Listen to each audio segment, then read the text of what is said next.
We've been waiting to hear what the punishments were going to be for the Saints bounty program, and they have come in and wow, they are a doozy. Some people may be surprised, others not, but Sean Payton gone for an entire season. He's suspended. Gregg Williams now with the Rams, he's suspended indefinitely. The Saints docked 2 second-round picks. Joe Vitt suspended 6 games. Mickey Loomis, the general manager, he's gone for 8 games, and the team fined $500,000. Hub, what do you make of it? Well, there is some logic to all this. I think the reason that Sean Payton gets twice what Mickey Loomis gets is he was involved in both the bounty program and the refusal to do something about it, because we're told now in February of 2010, both Mickey Loomis and Sean Payton were notified, cease and desist. Nothing happened. Mickey Loomis gets 8 games for that. Payton gets twice as long. As far as Gregg Williams, it's at least a year, and then indefinitely beyond that. He's the guy who instituted the program. Joe Vitt was his assistant.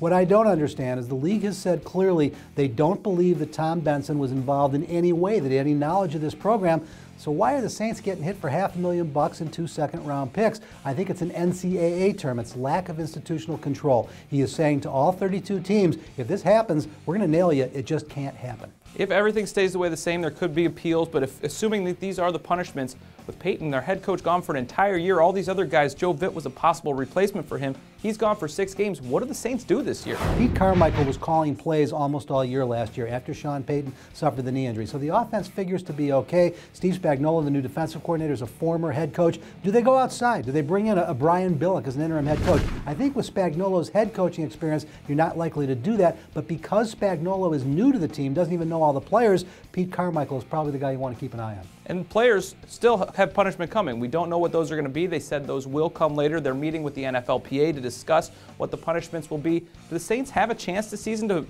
they should have been a Super Bowl contender. Is that gone now? Well, there's a different issue with the players. I think you have to improve not only that they participated, but an intent to harm, that they actually were out there trying to injure other players. You're going to get into legal areas here. I don't think there's going to be a ton of players suspended for a long time. Jonathan Vilma is clearly at risk. Now, we knew he was a potential cap casualty anyway. If it just comes down to Vilma remaining a Saint and he loses 4, 5, 6 games, that's not the end of the world. If they go after the whole defense, well, then the season's over. You got to assume already this season is in tremendous jeopardy for the New Orleans Saints, and the people who are really being treated unfairly here are Saints fans, who obviously had nothing to do with this. Right, and for so long this was the feel-good story of the NFL. Now it's taken such a different turn. We'll just have to see how it all shakes out once it's all said and done. That's the latest what's going on with the Saints. You can follow what's happening right here at ProFootballWeekly.com.